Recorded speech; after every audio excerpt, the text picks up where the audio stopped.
Around 6 p.m. on August 15th, 1994, in Evanston, Wyoming, Lori Larson, her husband Reed, and her 3 children had just finished dinner when they discovered some jobs are best left to the professionals. Reed had decided that he was going to go ahead and fix the dishwasher because it had not been working for a few weeks. I will be. I just hope it's not dangerous. The repairman had said that it was just probably a kinked hose, so Reed was just going to pull it out just a little bit to unkink the hose so that it would work.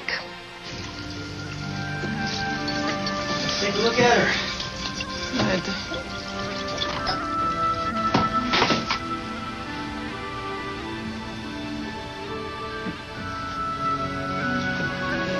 You see the hose? Can't see anything. It's pretty dark. He sent me to go and get a flashlight.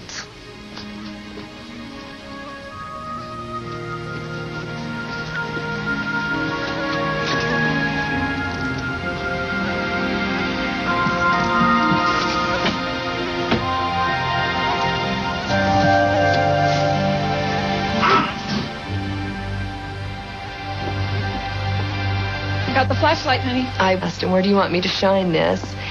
And he didn't answer me. Reed? Reed? And it was the scariest thing I saw in my life. Sheriff's emergency, may I help you? Yes, I just came out. My husband must have shot himself. I'm at what? Okay, now, just calm down. What did you say? I missed. He shot himself or something. I just came upstairs. He was working on the dishwasher. I came upstairs. I thought he was laying there. He is quiet. He's not moving. Possible electrical. Okay, he was working on the dishwasher. He is quiet. Yes, he's not moving, please. What? Is he conscious? I don't know. I just came running in. I'm in the bedroom. Do you have a kitchen? Do you have a phone here where he is? No, I don't. We need the Evanston ambulance to respond for a possible electrocution in the Aspen Grove. Volunteer rescue units in the area were alerted, including close friends of the Larson family, EMTs Lisa and Rob Bourne. The thought crosses your mind that it can always happen to somebody you know. But I don't think I would have ever thought that it would have happened to Reed or Lori. I need to know if he's breathing. Okay, Eddie. Listen to me. Don't you leave me. I knew he was not breathing because he was so blue and there was no pulse. Oh, he's not breathing. Evanston Sheriff's Dispatcher Dina Miller was handling the call. Okay, they have been sent. When she confirmed to me that he was not breathing and that he was not conscious, I knew we had a serious call. Okay, my first question is he still in contact with the electrical source? I just pulled his hand off. Okay. I don't know if it was or not. I just pulled it off. He is clear? Yes. Okay, and he is not breathing? No, he's not. I don't see. Please hurry. She came back to the phone and told me that she had removed his hand from the power source. I was immediately grateful that she had somehow also not been electrocuted and that we didn't have 2 people down. Do you know CPR? I don't know if I remember. Is there anybody there who does? I just said my kid's next door to get bullets. Marianne and her bullet live next door. Okay, that would be good if Marianne can assist. Okay, I'm going to go see him again. Okay, now wait a minute. What? To go to him? What I want you to do is to lay him back on his back if he is still not breathing, okay? I could hear the panic in her voice. I had to get her attention and tell her he needs air. We have got to start rescue breathing. We're going to give him some rescue breathing. I want you to tilt his head back with one hand, your right hand.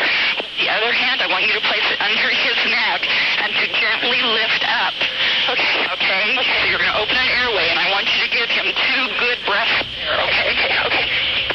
I was very scared realizing that I had to do CPR by myself, and I was just hoping that I could remember everything that I had been taught. All right, we can breathe now, okay? Next door, Mike Dean happened to be visiting a friend. A little girl was at the door screaming that her dad had been shot.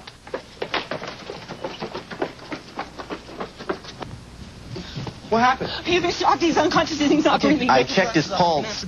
When I looked at him, he was just hollow. No life. Just dead. Okay. Plug his nose. Okay. Breathe. I learned CPR while I was in college. The class teaches you nothing about the emotions that's going through you at the time. 1, 2, 3. These kids were expecting me to give their father back to him and bring him back to life. The pressure was just enormous. Dex, I don't hear anything. It's not happening. Just keep working. Just keep going. It was just scary to think that your life could flash before you that fast and your whole life can change in a matter of seconds. Rob and Lisa arrived within 3 minutes. 1, 2, 3, 4, 5. I was shocked. Oh, he's not breathing. It was an extreme load on my shoulders at that point because I could see in Lori's eyes that she was counting on Lisa and I to help her husband. And I didn't know whether he was going to make it. I didn't know whether I'd be able to do what I needed to do to help my friend.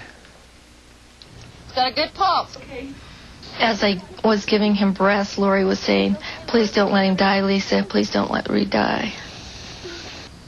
And that was very hard, on top of doing a job you had to do to listen to your friend plead for her husband's life.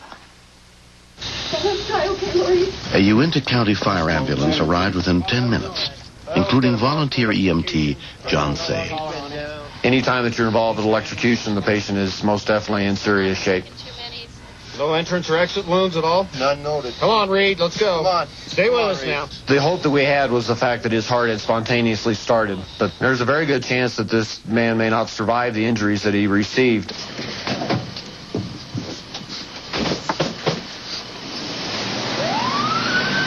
Seeing the ambulance leave, I could feel for the family knowing that they may not see their father again. 42-year-old Reed Larson was taken to IHC Evanston Regional Hospital, where he was examined by emergency physician Kevin O'Mara. When he first arrived, they were having to breathe for him. We tried a common tube twice, had a gag reflex. He had a heart rate and blood pressure, but his eyes were dilated and unresponsive. 3, in. All right. This man looked like in the limbo land between life and death. Okay. Seeing an area over here. All right. We also found an area of electrical burn on the top of his head.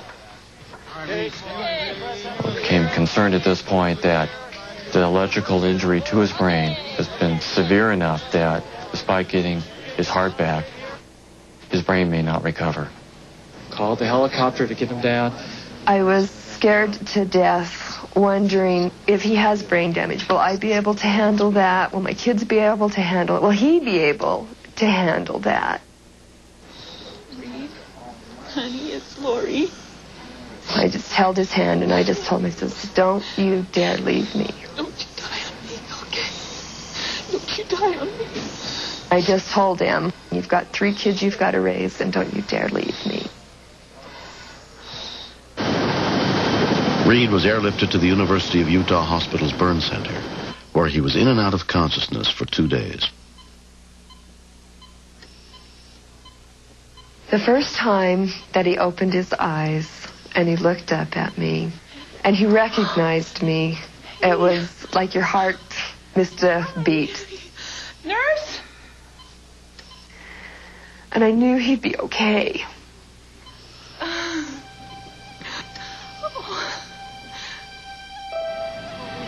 8 months have passed since the incident. Huh? You remember that? That he got mad at you, turned around all late?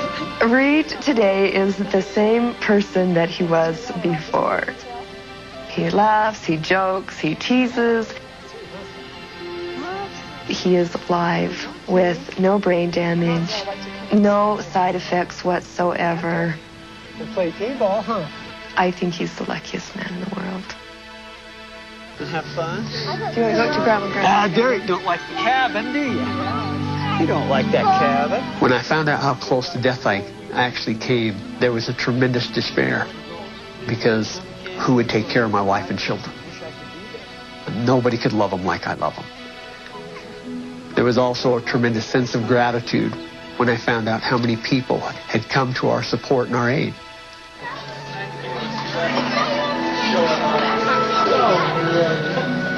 Reed came as close to death that you can come without dying. And every time I see him bend over and kiss Lacey or Derek, I always think, he almost wasn't here to do that. Well, we really appreciate you coming over. So electricity isn't forgiving. Even if it's just changing out a light fixture in your house, you need to make sure the power's off before you dig into it. That was real nice. I will be forever grateful and indebted to Mike. CPR saved my husband's life, and I think everybody should know CPR.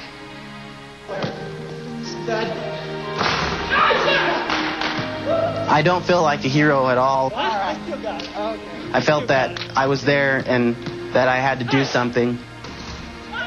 Any other human being would do the same thing that I would do.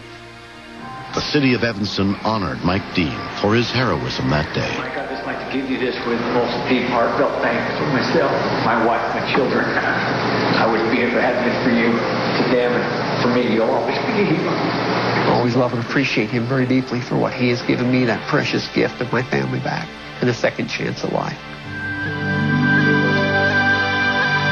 Next. Humpback whales, their mass is so great that just the weight will cause them to suffocate. Here's an endangered species that's in trouble.